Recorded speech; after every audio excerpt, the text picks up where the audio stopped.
Mana data wa twese uri mu ijuru, turi imbere yawe muri ano masaha mwami.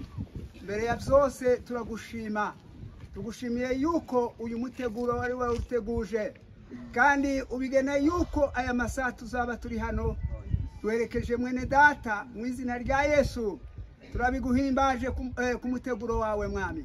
Ubundi kandi tukurarikiye kuba ahantu wemere gutanga Mana data ihumure muri byose, kandi mwami Yesu utugire neza. Abagiye gukora uyu muhango turifuza ngo abashizwe n'imbaraga zawe mwami. Data wera ubane nabo ubayobore. Ubundi kandi natwe mwami Yesu uduheze gukora umurimo wawe nk'ababikunze. Urakoze kubyumva, urakoze kubitugira mu mwete no kubitugiramwo Mana data ineza. Turagushimiye kuko ubyumvise mu izina rya Kristo mwami wacu. Amen. Amen. Hallelujah. Amen. Hallelujah. Amen. Bundi buri torero bigira gahunda zayo uko bayobora imihango, kandi nta myiza kuruta iyindi. Nuko abantu baba babishize muri gahunda zabo bakabigenza uko kandi bakabyobora uko nguko. Turabashimiye mwese amatorero y'inshuti n'abavandimwe, abakristo abavandimwe bakozi b'Imana, babyeyi namwe abana basizwe kubera kwihangana kugira ngo tuze aha mu buturo bwa nyuma tuje guherekeza umuvandimwe umwana wacu umukristo kuri ubu buturo bwe bwa nyuma. Bamaze kutubwira ijambo ry'Imana, ntidusubira kandi gusoma. Twumvise uko ijambo ry'Imana ryavuze. Hallelujah. Hallelujah. Hallelujah. Hallelujah. Umugabo utumwa yavuze ngo Imana ngo niyo yaturemeye iyi nganda iyi dutuyemo, kandi ngo nizayise iduhereze ngo indi nyubako.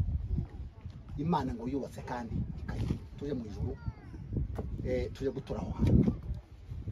Nimba Imana kandi ngo yaduhaye kitaremwe cyo kuba muri iyi nganda turi none, ariko ngo Imana yongera kandi ngo itwubakira uwundi mudugudu tuzaza guturamo twese. Nta rindi jambo twarenza mwaho ngaho ngo dusire kandi twigishe hano, ibyo riramaze. Ibyo byiringiro turabifite. Haleluya. Hano hari ibyanditswe byera dukoresha kugira ngo bitwibutse ko ibyo tuvuga ari impamo, ibyo dukora ari ukuri. Kadusome, turasoma mu Kiswahili. Mimi ndimi ufufuo na uzima, yeye amniaminie mimi ajapokufa atakuwa ameishi, naye kile aishiye na kuniamini hata kufa kabisa hata milele. Tuisanga muri Yohana ubutumwa 11:25 na 26. Maana mateso yetu nyepesi leo ya muda kitambo tu yanatufanyia utukufu wa milele unaozidi kuwa mwingi sana. Tusiviangalie vinavyoonekana bali visivyoonekana, kwa maana vinavyoonekana ni vya muda tu, bali visivyoonekana ni vya milele. Urwandiko rwa kabiri Paulo yandikiye Abikorinto 4:17-18. Mungu aishie milele, Baba yetu, kwako tulipotoka na ni kwako tutakaporudi. Utupatie ufadhili washikamana nasi kwa wakati huu safarini hapo duniani. Utufariji kwa kutukumbusha na Roho wako Mtakatifu kwamba yule tunayemfuata, yule Yesu ameshinda mauti akiishi milele. Tuwezeshe kutazama maisha yetu hapa duniani tukiapima katika nuru ya milele ili roho zetu zitulie na macho yetu yaone wazi.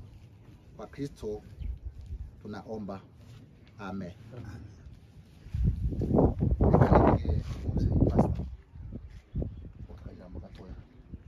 Muchamake ukuntu mwabanye n'umwana n'ukuntu musezeye.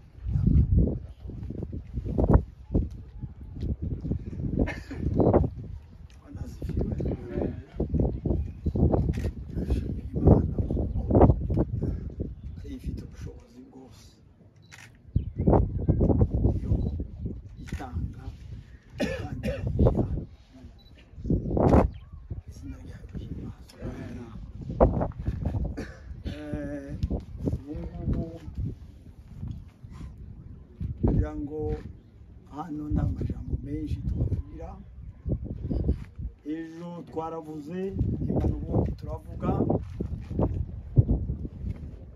n'ababwiye iby'ejo narabivuze, ariko shimira Imana kuko yaduhaye uyu mwanya. Nta kintu kidutera ubwoba, nta kintu twiyubaramo. Tuzi nguyu aratubanjirije, ntabwo tuzamukurikira. Ibyiringiro byanje nari naratinze kubyara. Abo twabanye n'ubu bazabambaza batese waza kugira umwana. Nyuma yabyo ndababona, ntangira kubona abana b'abakobwa, kandi abanyamurenge bazavuga ngo bazaye abakobwa, ngo abo ngabo ngo yaracitse. Abahungu rero niza kubabyara nyuma. Uyu niwe wari imfura. Nari nzi yuko ari uzanshingo, ariko Imana yo ntizikiranirwa. Ifite ibyo yageni. Bwana sifiwe sana. Amen. Ifite ibyo yageni. Umuteguro wayo uratangaje. Umugore wiwe yagiye guhamisha. Nyirabukwe bari ino bari kumwe bampamagara amakuru ibyaba. None kandi umugabo we nawe agiye guhamishwa, nanje mpari ndiko ndamubwira amakuru y'ibiri hano ariko ndanezerwa rwose ku bantu baye bampamagara bati humura n'abana nabo bana bari rubumbaje bambwira bati papa ihangana kavuga ni mwebwe ari mwe mwihangana naho njewe ndi igiti cyatewe ku mugezi ndamaho. Yesu ashimwe. Amen. Iyo nibuka uwapfuye je uwapfuye niwe wanigishije nicyo gituma ngira ubuhamya bukomeye. Bamurere bamaze kutwikira abantu hari data wacu nakurikiraga mu itorero ari unjana jewe ndazi ijuru ko ririho n'ibitabo byose nabizitaga iby'abazungu. Nari umusore ariko wubahaga ngaca imbere y'abantu gusa. Bamaze gupfa rero bamurere bamaze kubica bazujya muza mwumva abanyakirumba tugiye mu bihugu by'imuhira mvuga jewe yuko ibintu birangiye kandi we ndi yaratarabza tugiye rero twe twatsindaga batarabza. Umva nkubwira igituma njaze kuvuga iyo jambo nuko abantu bambwira ngo muri nje niho nakiri abapfuye nibo bampamagaye barambwira bati vaho kugeza na bugingo nubu nzambona ijuru kavuga ngo birya nabonye wa munsi ngiye kugira ngo nari ndwaye akarwara kandi njewe nari mu nzu y'abapagani ababyeyi banje n'abakuru banje barabapagani bene data wacu bandeze mbona igicu cya ruguru ko kimanuka ku ndondo gihagarara hariya kuri Tanganyika mu gihe twarahunze muze wogera gutya mbona gisubiye kubanuka gikekirazamuka mbona avuye umuntu arambwira ati muri hano ariko mugiye kuzagenda muze wogera njya mbona wa mugabara aratungutse yarampamagara ngo simi nende rabatijwe ariko ntarakizwa. Umuntu azabatizwa atarakizwa bibaho kandi warabatijwe wanywa n'ameza numva ngo mpamagara arambwira ngo simiyo diye ati niki cyatumye wabaye kunapfu ati nje ndahari ndira abana ntugasubire gusinza izina ryanje ndira abana ariko icyo nkubwiye ngo vaho kugira ngo uzoze unsange tubane nuguma muri ibyo tuzoba dutandukanye nje sinapfuye ndiho. Ubwo nuzuye imbaraga nyinshi cyane simvuga amajambo menshi ndashaze kubabwira igituma inza numva ngo nibyo njewe uwo munsi narabyiboneye nanje njewe njenyine uranumva nicyo gihe umuntu yambwira ngo gupfa n'ibindi byari byo byose ngo bizomera bite. Hata hivi nasikia wamoja wanaanza kudedema bazungu walitufundisha vibaya abanyamurenge twigishijwe n'umwuka w'Imana mwebwe mutaufite icyo gihe twe roho wa Mungu alitusukuma akatupandisha tukaona vema yote. Uyu mwana wanje rero simfite ubwoba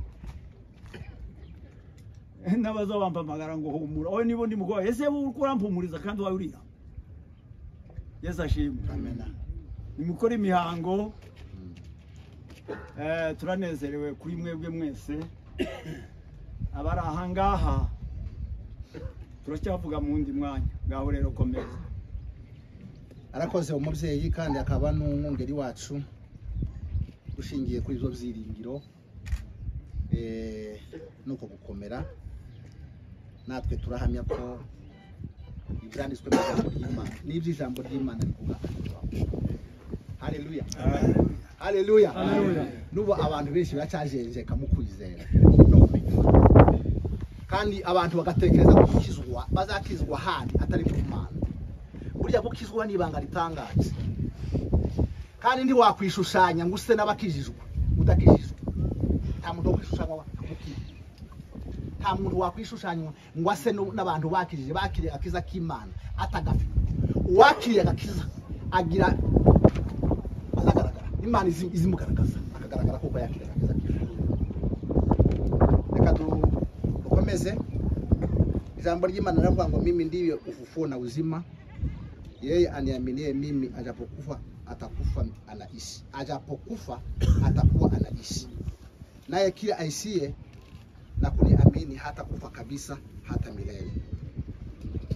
Yo baravuga ngo lakini mimi najua kuwa mkombozi wangu yu hai, na ya kuwa baadaye atasimama juu ya nchi. Na baada ya ngozi yangu kuharibiwa hivi, lakini pasipokuwa na mwili wangu nitamwona Mungu, nami nitamwona mimi mwenyewe, na macho yangu yatamtazama wala si Mungu. Haleluya. Paulo yaandikia Timotheo aramubwira ngo hatukuja na kitu duniani, tena hatutaweza kutoka na kitu. Yongera kandi yo baravuga ngo Bwana alitoa na Bwana ametoa, jina la Bwana libarikiwe. Amen. Amen. Noneho Yohana ngwaze kuvuga aravuga ngo musibazaike mioyoni mwenu, mnamwamini Mungu, niaminie na mimi. Nyumbani mwa Baba yangu mna makao mengi, kama sivyo ningeliwaambia. Imani bado tuki kota, maana naenda kuandalia makao. Basi mimi nikienda na kutayarisha makao, nitakuja tena niwakaribishe kwangu, ili nilipo mimi nanyi muwepo. Haleluya. Amen. Reka shire umurambo mu turi imindirimbo abazi kuririmba turimbe ngo kuri wa muti 260 mu ndirimbo zo gushimisha. Mureke abawusikani ibi n'abandi babafasha, abandi mureke turirimbe. Kwese ni kwa renyoza umurambo, mureke abandi turirimbe. Uri wa musi tuzazukaho, Yesa zaduhimimisha, kurira no kuboroga, nako bizaba bikiriho. Kurira no kuboroga, nako bizaba bikiriho. Ubugingo n'uyubi, ntabwo zabura gutandukana, nuko mubiri nsinzira, urindira wa munsi, none mubiri nsinzira, urindira wa munsi. Uyu mubiri waruhanyaga, niwo turambitse mu butaka, n'ubugingo bwonyine bwazamutse buja mw'ijuru. N'ubugingo bwonyine bwazamutse ubugingo n'uyu mubiri, iherezo bizasubirana, bihabwa ishusho ya Yesu, ntibizatandukana. Bihabwa ishusho ya Yesu,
bazabanayo mugambi bwawe bazaba batagitandukanye kubw'umusaraba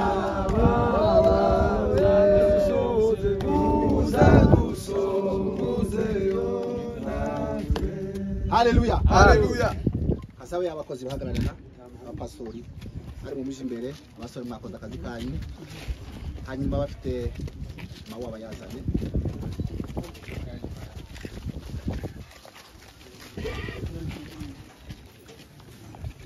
Kwa kuwa Mwenyezi Mungu amependa kwa rehema zake nyingi kujitwalia roho ya huyu ndugu yetu mpendwa aliyekufa, sisi twarudisha mwili wake udongoni, udongo kwa udongo, mavumbi kwa mavumbi, tukitazamia ufufuo wa siku ya mwisho na maisha ya ufalme ujao wa Bwana wetu Yesu Kristo, wakati atakapokuja kwa utukufu kuhukumu na atabadili miili ya wale wote wanaolala katika jina lake, isiwe tena miili ya unyonge, bali ifanane na mwili wa utukufu, kwa uweza ule ambao kwa huo aweza hata kuvitiisha vitu vyote viwe chini yake.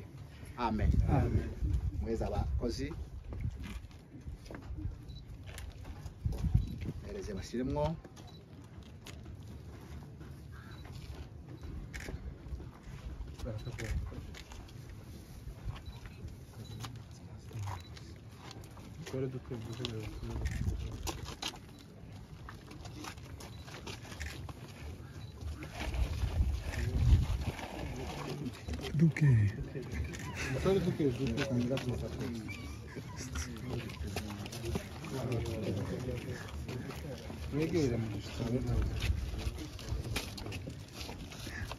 kubera ko ndi mukubona ko gahunda zo gushiraho indabo ziyoborwa n'abandi izo turarangiza ibyacu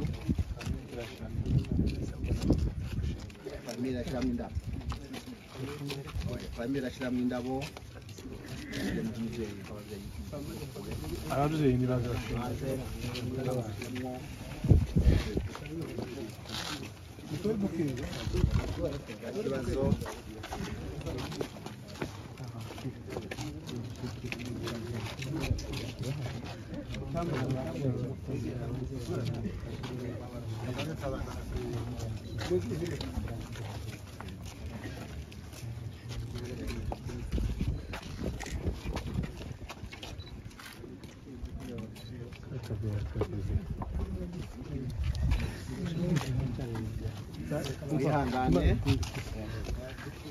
Nihangane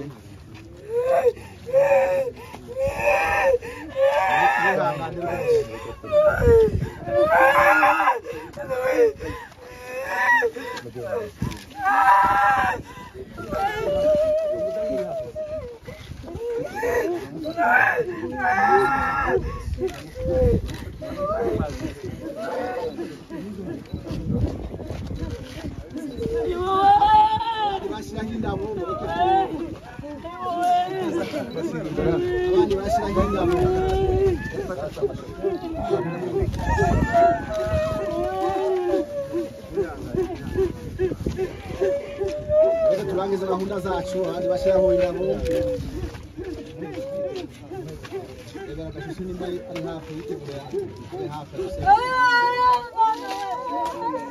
Mungu wa rehema nyingi, Baba wa Bwana wetu Yesu Kristo aliye ufufuo na uzima, ambaye kila mwaminie yeye ajapokufa ataishi, na kila mwenye kuishi ndani yake na kumwamini hafi milele. Kwa kusihi kwa unyenyekevu, Baba, utufufue na sisi toka mauti ya dhambi.